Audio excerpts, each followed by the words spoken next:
find them in low-hard states of X-ray binaries and also in some galaxies, as we heard yesterday or today. Then there is the best-known standard thin disk of Shakura-Sunyaev. We believe that such disks exist at moderate accretion rates only, and they are optically thick, so they cool efficiently, and therefore they are geometrically thin. We find them in high soft states of black hole binaries and in some galaxies. But we have not yet covered the whole range of accretion rates. We have also accretion rates exceeding the Eddington accretion rate. Why can we exceed the Eddington accretion rate? We can because this number is derived only for a perfectly spherical accretion. If we have a rotating system, it can be easily, as I will try to prove during this talk, exceeded. Such disks are very optically thick, but also they are radiatively inefficient because they are so thick that basically radiation has no time to escape. So they are again geometrically thick. Do they exist? We believe that yes, they do exist in ultraluminous X-ray sources in such extreme environments like gamma ray bursts, in tidal disruption events, and presumably at very early ages of the universe in centers of galaxies. What is the status of numerical simulations? So the first mode of accretion, optic geometry, hot thick disks, has been studied extensively in full GR, in 3 dimensions, with jets, etc.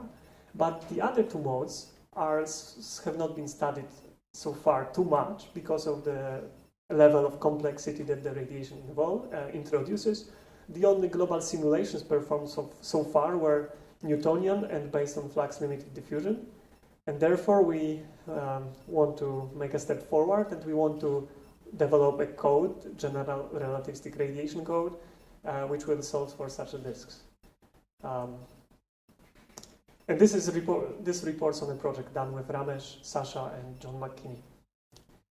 Okay, so I owe you a slide about treating the radiation. So the approach that we take is quite similar to Olindo's approach. There are some subtle differences. The idea behind our approach, which is called the M1 approach, what does it mean? It means that we evolve not only the energy density of radiation, but we also evolve 3 components of the radiative flux. So we evolve the first moment of radiation. So this is M1, and the idea behind it is very simple. We assume that there exists a frame where the flux vanishes. So there is an observer who sees no net flux of radiation. If he sees no flux of radiation, then we can say that the distribution of specific intensities is isotropic, and the radiation stress energy tensor has this very simple form. But actually, we want to know what's the radiation stress energy tensor in the lab frame where we solve the equations. What do? We boost the tensor from that frame, radiation rest frame, to the laboratory frame. Quite simple. The question is, what is the velocity of this radiation rest frame? It can be worked out, and it works pretty reasonable, but of course it's limited. So let me first discuss these two sets of plots. The first one shows the distributions of specific intensity. So they say, where do the photons go for different net values of net flux, or rather the ratio of net flux to energy density. So if there is no net flux, we have kind of specific isotropic specific intensity, and then the beam can point into one direction, and it can be quite collimated. So you can imagine that to get such a lab frame distribution of specific intensity, you need to have a radiation rest frame which is moving with high velocity, because boosting introduces this collimation. So this M1 scheme assumes that the specific intensity is in some sense symmetric with respect to the direction of the net flux. It cannot treat properly beams which do not satisfy this condition. So if you imagine that you mix up 2 such beams, they will merge to one beam which satisfies this condition. So there is a limitation of this approach, which is that it does not treat properly crossing beams of radiation, which is an issue, but which is not an overwhelming issue. And then because this is GR code. This is GR formulation of this of radiative transfer. Then we expect that we will recover relativistic effects. And here is a plot showing how optically thin beam of radiation propagates close to a black hole. So if we shoot a beam at the photon orbit, it does follow the photon orbit as expected. And the green lines show the expected photon geodesics. Okay, so this approach is quite reasonable. It works both in optically thick and optically thin regime. It is local, which is perfect. We definitely want to avoid implicit. We want to avoid non-local methods because they are time-consuming, especially in general relativity. This one is simple. What's wrong with it? It's still not perfect. It's gray. We do not at this point consider any frequency dependence, but I'm convinced this is a step forward, huge step forward when compared with the old approaches. So now, from now on, I will discuss two simulations that we have recently performed. Simulations of supercritical accretion. Supercritical, namely exceeding by a large factor the Eddington accretion rate. We performed them with a brand new code, Coral, which is a pretty simple code, nothing sophisticated. Some details are given here. And we performed two simulations so far in 2D with black holes non-rotating and spinning with spin 0.9. We set the mass of the black hole equal to 10 solar masses. And we set up an initial torus of gas close to the black hole, which is threaded by seed magnetic field, and the resulting accretion flow corresponds to the accretion rate, as you will see in a moment, of 10 times, 100 times the Eddington accretion rate. So this is an animation showing what it looks like. And on the left-hand side, there is a radiation field. On the right-hand side, there is the gas field.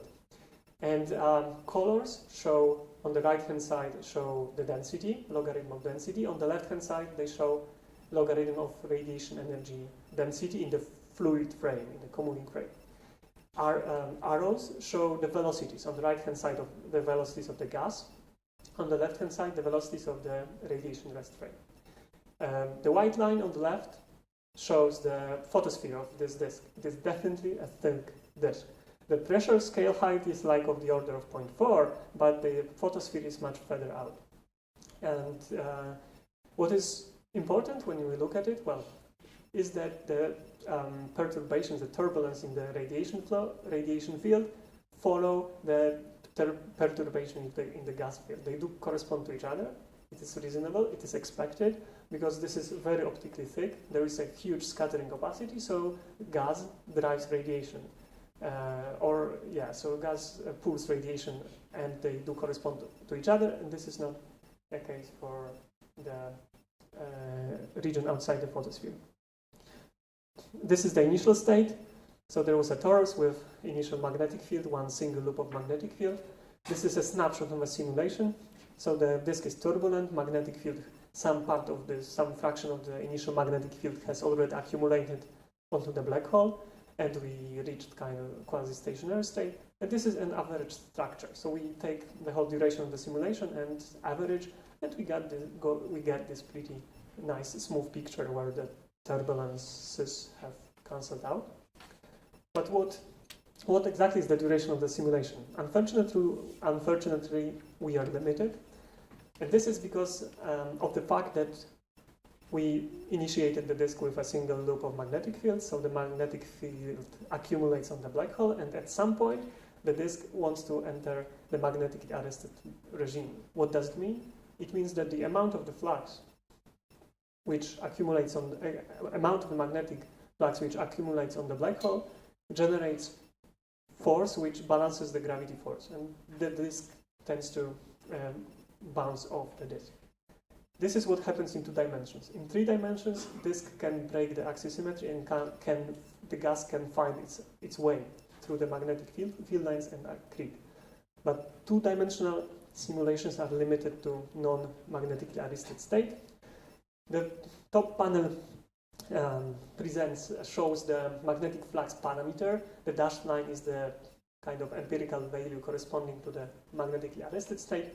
So this flux increases monotonically with time, and at some point it crosses this empirical limit and the evolution starts to go crazy, and this is definitely not a physical regime. So we cut off our analysis just before we enter this state.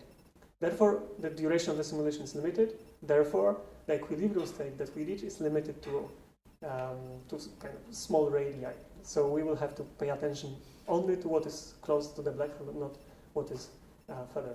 The bottom panel gives the accretion rate for the 2 runs, and you see that it oscillates around 100 times the Eddington accretion rate. Okay, so this is the average structure over time, and we can extract some properties of the flow. Not particularly interesting, but it's useful to look at what the disk looks like. So we have angular momentum. Both disks are significantly sub-Keplerian, what is in agreement with what we see for other radiatively inefficient flows. We extract surface density. Solid lines are for the numerical solution, and they are terminated around the at the radius where we stop believing the simulations, where it does not reach equilibrium.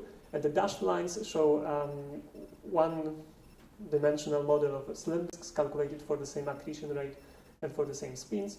So the bottom line is that slim disk solutions provide the various profiles in the same ballpark, but definitely they are different, and they have to be different, right? 1D models do not account for magnetic fields. They are kind of simplified. So definitely we are kind of comfortable with this. And finally, radial velocities. So now, I did not mention this, but there are significant outflows, especially in the spinning black hole case. So at this point, I divide the disk into the inflowing region and outflowing region, and the velocities kind of drop down with radius, what is expected. And what is interesting, and please keep it in mind, the outflowing gas has a velocity of the order of 10 to minus 2 of speed of light, and it is constant with radius, so it does not change very much when the wind blows out. Okay, now let's go to the interesting part. So let's study fluxes. Let's see where do the energy go. Where does the energy go? And we will decompose study different components of the energy flux and discuss their meaning. So let's start with the rest mass flux. So what we see here is the average structure of the two simulations. On the left-hand side, we have the disk around non-rotating black hole. On the right-hand side, this is the one with rotating black hole. And the colors show the magnitude of the quantity in the top. This is the rest mass flux. It tells us where the mass goes. The white solid line borders the region of inflow from the region of outflow. The dashed white line is the photosphere. So, and we need to remember that we are limited to the radius 20, 25. Nothing outside is believable. We kind of believe we do believe what is inside this radius. So from now on, let me first point out that the only outflows that we see in the simulation of the non-rotating black hole originate at the edge of the equilibrium radius or even further away. So the statement to take home is that there are no significant outflows within radius 25 for non-rotating black hole. The situation is completely different for the rotating black hole case. And from now on, I will put my attention to the right halves of the plot, because they are definitely more interesting. So let's start with it. So we have a rotating black hole here. Gas flows through the accretion disk, but some fraction of it do not end up on the black hole, but crosses this border of the outflow region, and it joins the outflowing gas. And this flux of outflowing matter kind of accumulates here just inside the photosphere. So this is optically thick outflow. This is an optically thick wind. So let us now integrate over radius to see what is happening more in a more qualitative way. And these are radial profiles of the mass flux. The very important quantity is the net mass flux. If we want to say that the simulation has converged, if we want to say that the simulation is in the equilibrium, then we want to have the mass conserved. So we plot this quantity and we look up to what radius it is really conserved, and it is the radius of 20 and 25. It's kind of in agreement in what we expected. And the same is for non-rotating black hole. And then we have the mass which flows out through the wind. So outflowing mass flux, right? Yes. So this is what flows out in the wind. And we sum up these two quantities to get the accretion rate. So to get the rate of the mass flux inflowing towards the black hole. Okay, and it seems that the outflows start at the radius of 10. It is consistent with the global picture. And then what is interesting is that the inflowing mass accretion rate is proportional to radius. It kind of starts to depart from the accretion rate at the black hole, 100 times Eddington accretion rate, and increases with radius. And this is a very important kind of number. We do not claim that we have determined this relation, this slope well enough. It is only the first simulation and very limited. But I want to point your attention to the fact that the slope of this determines what fraction of the mass that you supply at large radius falls onto the black hole.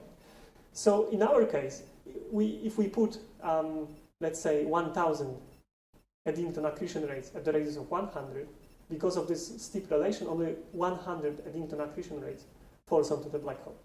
And it is this slope is very crucial when people simulate evolution of galaxies, because they kind of supply gas at the boundary radius and they want to know what fraction of it goes to the black hole and what fraction of it is expelled into the surrounding.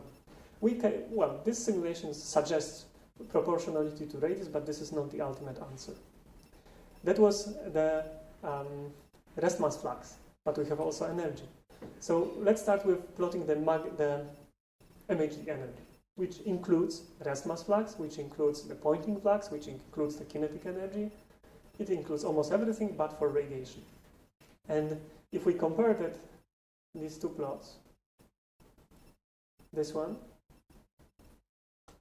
with this one, we see that they look exactly the same inside the photosphere, in the optically thick regime. Why? Because this energy flux is dominated by the rest mass flux. There is little magnetic field here, and the velocities are not relativistic. What is different is the region close to the polar axis, and it is different only for the rotating black hole. What does it mean? That there is some extra flux which flows out along the polar axis, which is specific only to a rotating black hole, and this is Poynting flux. This is the jet. This is the typical jet generated, as we believe, by a Blandford Snag or some type of process extracting energy from the black hole. There is no difference in the non-rotating black hole case. There is a difference here. Okay, I will not go into more details here because this quantity is not so much interesting. Let us now move to radiation flux. So we have radiation stress tensor, and we can extract the radial flux of energy. First thing to note is that colors are blue, which means that this energy carried by radiation is much lower than the one carried by the rest mass flux. Well, rest mass is rest mass, right? We can expect it is huge when compared to any other forms of energy if we are not very relativistic. Okay, what we see here, we see that radiation is dragged with gas inside the disk in the inflow region, and it is also dragged with gas in the outflow region. We are optically thick, so we expect gas to drag radiation. That makes sense. But now the polar region is not empty. Now we have radiation in the polar region as well. And this is the optically thin radiation. This is the kind of regular radiation that we want to think about. And it comes from diffusion of photons from the optically thick region through the photosphere, so that there is a significant non-negligible flux of radiation along the polar axis. Let us now do the same experiment and integrate over over radius, but this time we integrate only up to the photosphere. For the moment, I neglect the optically thick region. This is the luminosity of this disk as measured by integrating radiative flux in the optically thin region. There is luminosity of a non-rotating black hole and a rotating black hole. And both of them are definitely radiatively inefficient, because for accretion rates of the order of 100, we get numbers not exceeding 10. And the rotating black hole seems to have larger flux of larger luminosity, and this is related to the fact that there are huge outflows which boost the radiation inside the optically thin region. And another thing that is worth to mention is that most of the energy, radiative energy, flows out through the optically thick wind in this case. At some point, this energy may cross the photosphere and increase the regular luminosity of the system, but it is not.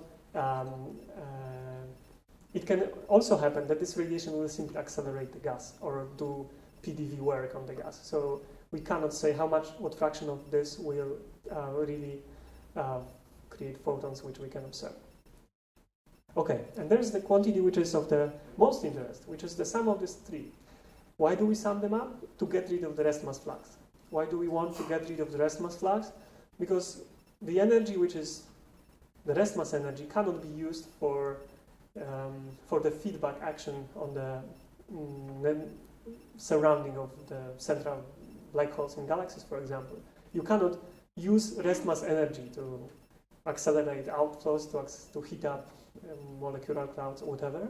So we want to get rid of it. So this is in Relativity done by summing up this with the MHD stress tensor, which contains the same term but with the opposite sign. And we also sum up the radiative flux of energy. So what we are left with is the net flux of energy leaving the system for standard Shakura-Tsunayev disk with around non-rotating black hole. If we integrate this number, we would get 5-6%. This is the efficiency of the outflow. The efficiency is definitely efficiency of accretion. The efficiency is definitely increased in the case of the rotating black hole because of this extra jet energy flux which is extracted from the black hole and which flows out through the polar region. Let us do the same. Let us integrate it over radius. Once again, we want to conserve energy. So we also again look at the net flux of energy for the rotating black hole case. For the rotating black hole, it is well conserved up to radius of 30. It is not conserved here because of numerical issues, but whatever we do here falls onto the black hole, so we do not care too much about it, but for non-rotating black hole, it also reaches the radius of 30. Okay, the important thing is the flux actually the net flux is the important thing. The orange one corresponds to the outflow region, and it simply says that the flux of energy that leaves the system is dominated by the flux in the outflow. But the important thing is the number. Here we get 30%, which means that the energy extracted from this accretion disk, mostly through the jet, is equal to 30% of m dot at the black hole c squared. This is the typical efficiency of accretion. For the non-rotating black hole case, please remember this is thick disk. This is not Shakura-Tsunayev disk. But surprisingly, we kind of get very similar number of 5-6%. Okay, let us pay attention to this. We have a jet. The question is this jet as powerful as it would be if the accretion flow was optically thin? So we take this number, which is 33%, and we calculate the average flux on the black hole, because the jet power is believed to depend on the black hole spin and the amount of flux which threads the black hole. So we calculate how much flux in our simulation threads the black hole. The corresponding parameter is equal to 25. Please remember, we don't want to exceed 50. And we overplot these numbers on a plot showing the jet power, jet energy loss rate on the vertical axis versus magnetic flux parameter. So all the simulations which cluster around 50 are the magnetically arrested disks, and these are all the color points correspond to optically thin solutions of advection-dominated accretion flows performed in 3D with around black holes with different spins, so that you see that if spin is 0.7, the power is less than 4.9 and is less than at the corresponding value of the magnetic flux for spin 0.98. The tip of this arrow corresponds to our simulation around the non-rotating black hole, which had magnetic flux parameter 25 and which has power 33%. So that it is located exactly at the line corresponding to optically thin disks with spin 0.9, which means that we are equally efficient in generating jets, which means that the optically thick disk does not quench the jet, because the jet can still effectively escape through along the polar axis. Okay, we have three components. We have general relativity, we have MHD, and we have the closure scheme for radiation, which we use, and the M1 closure scheme. And altogether it produces a code which can be used to simulate optically thick accretion flows. And we have performed first ever global simulations of optically thick black hole accretion disks in general relativity, onto black holes, non-rotating and rotating. What are the main points to take home? First of all, kind of trivial, but supercritical accretion is feasible, can take place if you put enough mass close enough to the black hole. What we have proven is that if you put a lot of mass close to the black hole, the radius of 30 gravitational radii, and you set up the parameters on this. Well, it will produce a very high super Eddington accretion rate. It does not necessarily mean that if you put even more mass much further away, like at the Bondi radius, the same amount you will also be able to reach such high accretion rates. No, I do not claim this. But I claim that supercritical accretion can take place, and I believe that it takes place at least in extreme environments, like gamma ray bursts, like merging neutron stars, like maybe merging galaxies, and the phenomena related to the supermassive black holes. Okay, we show that there are strong outflows of mass for spinning black holes, and this is consistent with what we got before for optically thin disks, which were also thick. So kind of surprisingly, optically thick disks look very similar to the optically thin thick disks. We have shown that such accretion is indeed radiatively inefficient. It is not a surprise. Marek Abramovich predicted this in 1988, and collaborators by developing the slim disk model. They also predicted the luminosities of this order. What is important to note is that although we get the luminosity which is kind of comparable with Eddington or slightly higher, the whole flux of radiation is confined to the funnel along the axis, and the funnel is very thin. It covers like 10%, 5% of the total solid angle. So if you calculate local flux of radiation, it exceeds the Eddington flux, which you simply get by dividing Eddington luminosity by the total by 4 pi, by even 3 orders of magnitude. This is really super Eddington flux of radiation, and we have also proven that jets are produced as efficiently in these systems as for optically thin disks. And an interesting question to answer is what happens if accretion rates are lower. And this is related to the plans for the future, which are kind of almost obvious. But let me start first with the most kind of general ideas for the code development. So this algorithm which we used for these simulations was originally developed in the Coral code, and these simulations were performed in Coral. But in parallel, we have recently implemented the same routines into code HARM, which is capable of doing 3D simulations, and hopefully one 3D simulation is going on right now, and we are looking forward to see what changes if we go to 3 dimensions. So definitely there are ways of improving our approach. First of all, we want to improve M1 at some point to include, to better treat kind of converging beams of light, to include frequencies. We also, this is a dream, we want to include some subgrid physics to be able to follow the evolution of electrons and in the corona to see how much of them are relativistic. So this is an idea. And what are the applications of relative GR radiation codes? Are they limited? Probably yes, but currently we are kind of have a headache of what could be done. So first of all, we will definitely go into this direction, study more what supercritical accretion looks like. But then in theory we are quite close to simulating thin disks as well. And if we have thin disks and at some point maybe frequencies, then we can predict spectra or post-process thin disks to calculate spectra and see if Novikov-Thorne works. If our simulations are consistent with Novikov-Thorne, are there jets in thin disks? It should come out by itself. Definitely thermal instability question in global context is very hot, so at some point we will go down to radiation pressure dominated disks to see if they are stable or not.